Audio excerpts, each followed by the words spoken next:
Hello dear friends, स्वागत है आपका अपने यूट्यूब चैनल SD एजुकेशन पर। आज है 20 अक्टूबर 2024 और हम बात करेंगे रेगुलर की तरह आज के most important current affairs question के बारे में। जैसा कि आप सभी लोग जानते हैं, हम अपने इस वीडियो में जो भी इंपॉर्टेंट करंट अफेयर्स के क्वेश्चन होते हैं उन सभी क्वेश्चन को यहाँ पर कवर करते हैं। साथ ही साथ उन क्वेश्चन से रिलेटेड जो कुछ भी इंपॉर्टेंट फैक्ट्स, इंपॉर्टेंट पॉइंट बनते हैं उनको भी यहाँ पर बहुत ही आसानी से समझाया जाता है। तो अगर आप किसी भी परीक्षा की तैयारी कर रहे हैं तो उसके लिए आप वीडियो पर शुरू से लेकर लास्ट तक जरूर बने रहिए। और अगर आप वीडियो पर पहली बार आए हैं तो प्लीज़ वीडियो को लाइक कीजिए, अपने दोस्तों के साथ वीडियो को अधिक से अधिक शेयर कीजिए और हमारे चैनल को सब्सक्राइब भी कीजिए। बढ़ते हैं वीडियो में आगे की तरफ और बात करते हैं पहले प्रश्न की। तो आज का हमारा पहला इंपॉर्टेंट क्वेश्चन है, हाल ही में ब्रिक्स शिखर सम्मेलन में भाग लेने के लिए पीएम मोदी जी कहाँ जाएंगे? यानी कि जो ब्रिक्स शिखर सम्मेलन है ये कहाँ पर आयोजित किया जा रहा है। कहने का मतलब ये है कि जो ब्रिक्स का शिखर सम्मेलन है ये कहाँ पर आयोजित किया जा रहा है, जहाँ हिस्सा लेने के लिए प्रधानमंत्री मोदी जी जाने वाले हैं। तो इस प्रश्न का सही जवाब है ऑप्शन नंबर बी, यानी कि रूस में अब की बार ब्रिक्स शिखर सम्मेलन आयोजित किया जा रहा है और इस शिखर सम्मेलन में शामिल होने के लिए प्रधानमंत्री मोदी जी वहां पर जाने वाले हैं। तो इस प्रश्न का सही जवाब है ऑप्शन नंबर बी, रूस। आगे अगर हम डिटेल में बात करें तो सबसे पहले आप यहाँ आर्टिकल में भी देख सकते हैं कि ब्रिक्स शिखर सम्मेलन में भाग लेने रूस जाएंगे प्रधानमंत्री, यानी प्रधानमंत्री मोदी जी रूस जाने वाले हैं। और डिटेल में इसके बारे में हम जानें तो प्रधानमंत्री मोदी जी 22 से 23 अक्टूबर को कजान में 16वें ब्रिक्स शिखर सम्मेलन में भाग लेने के लिए रूस जाएंगे। यानी कि जो ये 16वां ब्रिक्स शिखर सम्मेलन है ये रूस में आयोजित हो रहा है। रूस में कहाँ पर आयोजित हो रहा है? तो रूस में कजान में ये आयोजित किया जा रहा है, जो कि 22 से 23 अक्टूबर यानी 2 दिवसीय ये आयोजन होगा। 16वां ब्रिक्स समिट जो है वो रूस की अध्यक्षता में कजान में आयोजित किया जा रहा है। अगर 15वें ब्रिक्स शिखर सम्मेलन की बात करें तो जो 15वां ब्रिक्स शिखर सम्मेलन था इसका आयोजन दक्षिण अफ्रीका के जोहान्सबर्ग में हुआ था। और ब्रिक्स आप सभी लोग जानते हैं, ब्रिक्स जैसा कि इसका नाम है, इसी नाम से रिलेटेड जितने भी देश हैं इसमें शामिल हैं। तो ब्रिक्स में बी से ब्राज़ील, आर से रूस, आई से इंडिया, सी से चाइना और एस से साउथ अफ्रीका। इस प्रकार से ये 5 देशों का एक समूह है और इसी के नाम पर ही इसका नाम ब्रिक्स रखा गया है। बढ़ेंगे हम अपने नेक्स्ट क्वेश्चन की तरफ। हमारा अगला क्वेश्चन है, हाल ही में कब सुपरमून देखा गया? यानी कि अभी हाल ही में सुपरमून देखा गया 1-2 दिन पहले।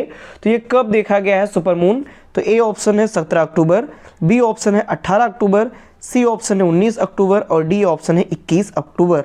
तो इस प्रश्न का सही जवाब है ऑप्शन नंबर ए, यानी 17 अक्टूबर को सुपर मून अभी देखा गया है। आप यहाँ देख सकते हैं सुपर मून बेसिकली होता क्या है कि जिसमें जो मून होता है, जो चंद्रमा होता है, उसका आकार बड़ा हो जाता है, हमको बड़ा दिखाई पड़ता है, उसे ही हम सुपर मून कहते हैं। अगर हम डिटेल में इसके बारे में बात करें तो दुनिया भर में 17 अक्टूबर को सुपर मून जो है वो दिखाई दिया। इस दौरान चंद्रमा का जो आकार था वो सामान्य आकार से लगभग 14% तक बड़ा दिखाई दिया, यानी 14% तक ये बड़ा दिखाई दिया, यानी जितना रेगुलर दिखाई देता है सामान्य तौर पर उससे 14% तक ये बड़ा दिखाई दिया सुपर मून वाले दिन। चांद 30% ज़्यादा चमकीला भी नजर आया, क्योंकि बड़ा है तो चमक भी उसकी ज़्यादा होगी, तो 30% से ज़्यादा चमकीला नजर आया। इस साल का यह तीसरा सुपरमून था, यानी कि ये जो 2024 है इस साल का ये तीसरा सुपरमून था जो कि 17 अक्टूबर को दिखाई दी।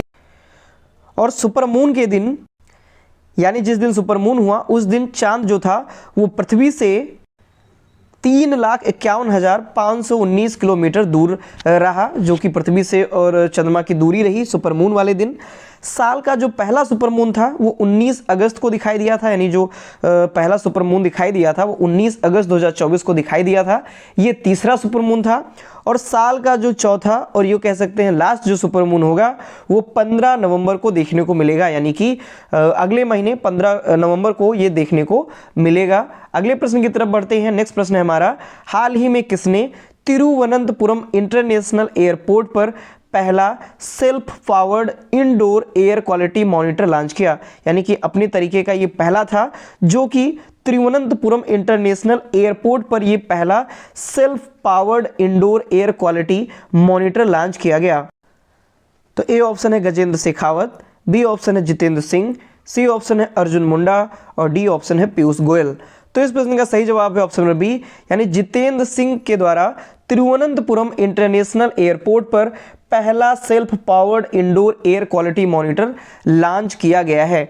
डिटेल में इसके बारे में अगर हम बात करें तो केंद्रीय मंत्री हैं जितेंद्र सिंह, इन्होंने तिरुवनंतपुरम इंटरनेशनल एयरपोर्ट पर पहला self powered indoor air quality monitor launch किया। ये जो पहले self powered indoor air quality monitor है, इसका नाम रखा गया है पवना चित्रा। ये इसका नाम है, मोस्ट इंपॉर्टेंट है, नाम पूछा जा सकता है। तो जो ये self powered indoor air quality monitor है, इसका नाम पवना चित्रा रखा गया है। पवना चित्रा जो है ये टेक्नोलॉजी, ट्रेडिशन और आर्ट का एक पावरफुल ब्लेंड है, यानी कि इसमें ये सभी समाहित रहेंगे, जिसमें टेक्नोलॉजी होगी, ट्रेडिशंस और आर्ट का एक पावरफुल कॉम्बिनेशन कह सकते हैं। इस of grid air quality monitor को विज्ञान एवं प्रौद्योगिकी मंत्रालय के इंस्टीट्यूशंस ने विकसित किया है। यानी इसे बनाया किसने है? तो विज्ञान एवं प्रौद्योगिकी मंत्रालय के जो इंस्टीट्यूशंस हैं, उन्होंने मिलकर के इसको विकसित किया हुआ है। अगले प्रश्न की तरफ बढ़ेंगे। नेक्स्ट क्वेश्चन है हमारा, हाल ही में जम्मू कश्मीर विधानसभा का प्रोटेम स्पीकर किसे नियुक्त किया गया?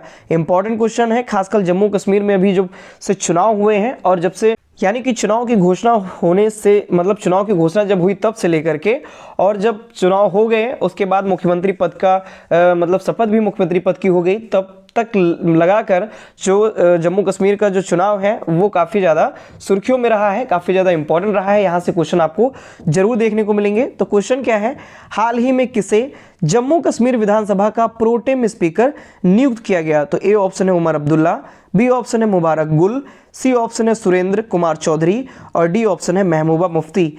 तो इस प्रश्न का सही जवाब है ऑप्शन नंबर बी, यानी मुबारक गुल जो हैं ये जम्मू कश्मीर विधानसभा के प्रोटेम स्पीकर नियुक्त किए गए हैं। अगर हम इसके बारे में डिटेल में बात करें, सबसे पहले आप आर्टिकल में भी देख सकते हैं, जम्मू कश्मीर में प्रोटेम स्पीकर नियुक्त, यानी जम्मू कश्मीर की जो विधानसभा है वहां पर प्रोटेम स्पीकर नियुक्त कर दिए गए हैं। तो नेशनल कॉन्फ्रेंस के वरिष्ठ नेता हैं मुबारक गुल, इनको प्रोटेम स्पीकर नियुक्त किया गया है। गुल जो है यानी मुबारक गुल, ये स्थायी अध्यक्ष चुने जाने तक अध्यक्ष की जिम्मेदारी संभालेंगे, यानी जब तक स्थायी अध्यक्ष नहीं चुना जाता तब तक ये इसकी जिम्मेदारी संभालेंगे। इससे पहले नेशनल कॉन्फ्रेंस के जो उपाध्यक्ष थे, यानी नेशनल कॉन्फ्रेंस वहाँ की जो पार्टी है जो कि हाल ही में अभी जो चुनाव हुए हैं वो जीत करके आई हुई है, तो नेशनल कॉन्फ्रेंस के जो उपाध्यक्ष हैं उमर अब्दुल्ला, ये 16 अक्टूबर को जम्मू कश्मीर के मुख्यमंत्री की पद इन्होंने ली थी। और नौशेरा से जो विधायक हैं सुरेंद्र कुमार चौधरी, ये वहाँ के जम्मू कश्मीर के डिप्टी सीएम बनकर के आए हुए हैं। तो मुख्यमंत्री कौन बना है जम्मू कश्मीर का? उमर अब्दुल्ला। और अगर बात करें डिप्टी सीएम यानी उप मुख्यमंत्री कौन बना है, तो वो बने हुए हैं सुरेंद्र कुमार चौधरी, जो कि नौशेरा से विधायक हैं। और अब प्रोटेम स्पीकर किसे नियुक्त किया गया? तो जो मुबारक गुल हैं इन्हें प्रोटेम स्पीकर नियुक्त किया गया है। ये ऐसे पॉइंट हैं जो एग्जाम में आपको देखने को जरूर मिलेंगे। अगले प्रश्न की तरफ बढ़ते हैं, नेक्स्ट प्रश्न की ओर। तो हाल ही में अजीत विनायक गुप्ते यानी अजीत विनायक गुप्ते जो हैं ये किस देश में भारत के राजदूत बने हैं? यानी कि भारत के राजदूत बनाए गए हैं, लेकिन किस देश में इनको नियुक्त किया गया है? तो ए ऑप्शन है फ्रांस, बी ऑप्शन है पोलैंड, सी ऑप्शन है जर्मनी ब्राजील और डी ऑप्शन है जर्मनी। तो इस प्रश्न का सही जवाब है ऑप्शन नंबर डी, यानी कि अजीत विनायक गुप्ते जो हैं ये जर्मनी में भारत के राजदूत नियुक्त किए गए हैं। आप यहाँ आर्टिकल में भी देख सकते हैं। और डिटेल में बात करें तो वरिष्ठ राजनयिक अजीत विनायक गुप्ते को जर्मनी में भारत का अगला राजदूत नियुक्त किया गया है। और जो अजीत विनायक गुप्ते हैं वर्तमान में मिस्र में भारत के राजदूत हैं और ये 1991 बैच के भारतीय विदेश सेवा अधिकारी हैं। संजीव कुमार सिंघाल को फ्रांस में भारत का अगला राजदूत नियुक्त किया गया था। यानी कि अभी और एक अगर पॉइंट की बात की जाए, और एक नियुक्ति हुई जिसमें संजीव कुमार सिंगला जो है इनको फ्रांस में भारत का राजदूत नियुक्त किया गया है। अगले प्रश्न की तरफ बढ़ेंगे। नेक्स्ट क्वेश्चन है हमारा, हाल ही में वीमेंस T20 क्रिकेट में 2000 रन बनाने वाली सबसे यंग प्लेयर कौन बनी? यानी कि T20 क्रिकेट में, लेकिन किस में? विमेंस में, यानी महिला T20 क्रिकेट में 2000 रन बनाने वाली सबसे युवा प्लेयर कह सकते हैं, सबसे यंग प्लेयर कौन सी बनी है? तो ए ऑप्शन है स्मृति मंधाना, बी ऑप्शन है हरमनप्रीत कौर, सी ऑप्शन है शेफाली वर्मा और डी ऑप्शन है मिताली राज। तो इस प्रश्न का सही जवाब है ऑप्शन नंबर सी, यानी Shefali Verma women's T20 cricket में 2000 रन बनाने वाली सबसे यंग प्लेयर बन गई हैं। आगे हम डिटेल में अगर इसके बारे में बात करें तो शेफाली वर्मा महिला T20 इंटरनेशनल क्रिकेट में 2000 रन बनाने वाली सबसे कम उम्र की खिलाड़ी बनी है, यानी सबसे यंग जो प्लेयर हैं वो बन गई हैं। श्रीलंका के खिलाफ मैच के दौरान यह उपलब्धि इन्होंने हासिल की, यानी हाल ही में जो श्रीलंका के खिलाफ मैच था उस मैच में इन्होंने यह उपलब्धि हासिल की हुई है। आयरलैंड की जो गैबी लुइस हैं उनके नाम पहले यह रिकॉर्ड था, यानी ये इससे पहले ये सबसे कम उम्र की खिलाड़ी थी 2000 रन बनाने वाली, लेकिन इनका रिकॉर्ड तोड़ते हुए शेफाली वर्मा ने सबसे कम उम्र में 2000 रन बना करके ये रिकॉर्ड हासिल किया हुआ है। वीमेंस T20 वर्ल्ड कप की बात करें तो ये 3 अक्टूबर से UAE में हो रहा है, जिसमें 5-5 टीमों को 2 ग्रुपों में बांटा गया है। टीम इंडिया और ऑस्ट्रेलिया तथा जो पाकिस्तान है ये ग्रुप A टीम का हिस्सा है। बढ़ेंगे हम अपने अगले क्वेश्चन की तरफ। हमारा नेक्स्ट क्वेश्चन है, हाल ही में किसने सिक्किम के बुरदांग में प्रेरणा स्थल का उद्घाटन किया, यानी कि किसने जो सिक्किम का बुरदांग है वहाँ के प्रेरणा स्थल है उसका उद्घाटन किया हुआ है। तो ए ऑप्शन है अमित शाह, बी ऑप्शन है राजनाथ सिंह, सी ऑप्शन है द्रौपदी मुर्मू और डी ऑप्शन है नरेंद्र मोदी। तो इस प्रश्न का सही जवाब है ऑप्शन नंबर बी, यानी राजनाथ सिंह जो कि रक्षा मंत्री हैं राजनाथ सिंह, इन्होंने सिक्किम के बुरदांग में प्रेरणा स्थल का उद्घाटन किया हुआ है। आप यहाँ आर्टिकल में भी देख सकते हैं इनऑग्रेशन ऑफ प्रेरणा स्थल एट गंगटोक सिक्किम, यानी सिक्किम में भी कहाँ पर, तो गंगटोक में। डिटेल में अगर हम बात करें तो केंद्रीय रक्षा मंत्री राजनाथ सिंह जी ने हाल ही में सिक्किम के बुरदांग में निर्मित प्रेरणा स्थल का आभासी रूप से उद्घाटन किया। आभासी रूप से मतलब वर्चुअली कह सकते हैं या फिर ऑनलाइन इसका उद्घाटन इन्होंने किया हुआ है। आगे बात करें तो प्रेरणा स्थल आखिर जिन्होंने उद्घाटन किया तो प्रेरणा स्थल है क्या, तो जो प्रेरणा स्थल है वह उन 22 भारतीय सेना के सैनिकों की याद में बनाया गया है जिन्होंने अक्टूबर 2022 में सिक्किम में अचानक झील के फटने से आई भीषण बाढ़ के कारण अपनी जान गंवा दी थी। उन्हीं को समर्पित है ये प्रेरणा स्थल, जो कि 22 भारतीय सेना के जो जवान थे, हमारे जो सैनिक थे, वो मतलब उनका निधन हुआ था सिक्किम में अचानक झील के फटने से, उन्होंने अपनी जान गंवाई थी, जिसके कारण उनको समर्पित करते हुए ये प्रेरणा स्थल बनाया गया है।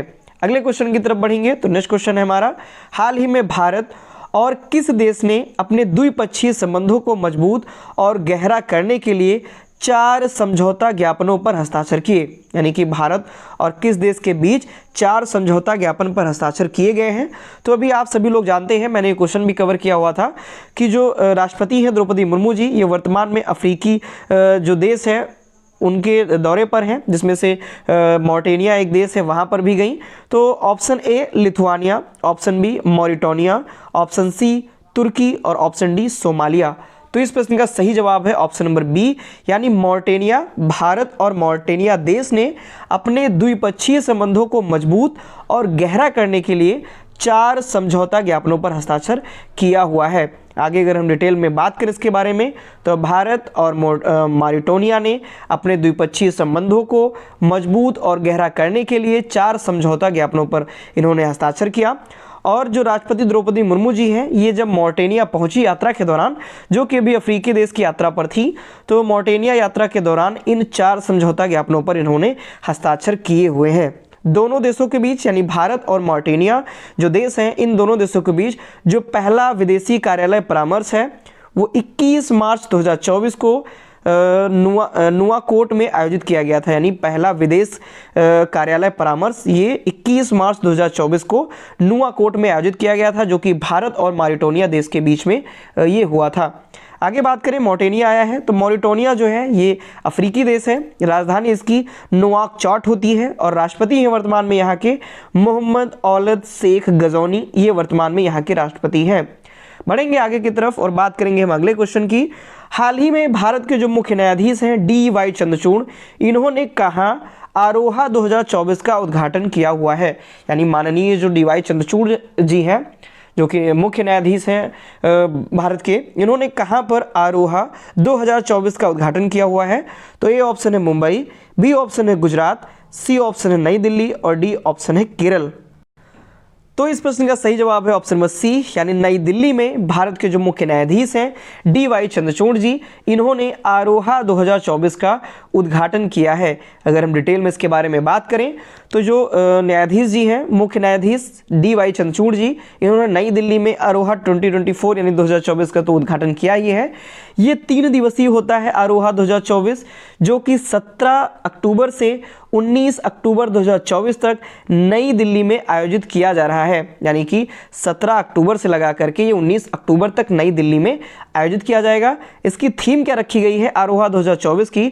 तो समग्र आयुर्वेद के लिए अनुसंधान में उन्नति और वैश्विक अवसर, ये इसकी थीम रखी गई है।